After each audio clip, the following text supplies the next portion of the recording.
HKGN Naujawan committee Gundamma camp ಇವರಿಂದ ಹಜರತ್ ಖಾಜಾ ಗರೀಬ್ ನವಾಜ್ ಇವರ 813ನೇ ಉರುಸ್ ಶರೀಫ್ ಅಂಗವಾಗಿ ಜಲ್ಸೆ ಗರೀಬ್ ನವಾಜ್ ರಹಮತುಲ್ಲಾ ಅಲೈ ಇವರ ಉರುಸಿನ ಅಂಗವಾಗಿ ದಿನಾಂಕ 8/1/2025 ಬೀರೂರು ಆಬಾದಿ ಮಸೀದಿಯ ಆವರಣದಲ್ಲಿ ಶಾದಿ ಮಹಲ್ನಲ್ಲಿ ಮಧ್ಯಾಹ್ನ 1 ಗಂಟೆಗೆ ಪ್ರಸಾದದ ವ್ಯವಸ್ಥೆ ಇರುತ್ತದೆ.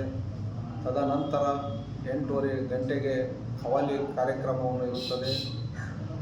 ಖಾತ್ಯ ಪ್ರಸಿದ್ಧರಾದ ಜಾಕಿರ್ ಹುಸೇನ್ ಖವಾಲ್ರು ಇವರ ಅತ್ಯುತ್ತಮವಾದ ಖವಾಲ್ರು, ಇವರಿಂದ ಖವಾಲಿ ಪ್ರೋಗ್ರಾಮ್ ಇರುತ್ತೆ. ಸರ್ವ ಮುಸ್ಲಿಂ ಭಕ್ತಾದಿಗಳು ಮತ್ತು ಇತರ ಎಲ್ಲ ಸಮಾಜದ ಬಂಧುಗಳು ಇದರಲ್ಲಿ ಭಾಗವಹಿಸಿ ಈ ನೌಜವಾನ್ ಕಮಿಟಿಗೆ ಹೆಸರಿಗೆ ಪಾತ್ರರಾಗಬೇಕಂತೇಳಿ ವಿನಂತಿಸಿಕೊಳ್ಳುತ್ತೇವೆ.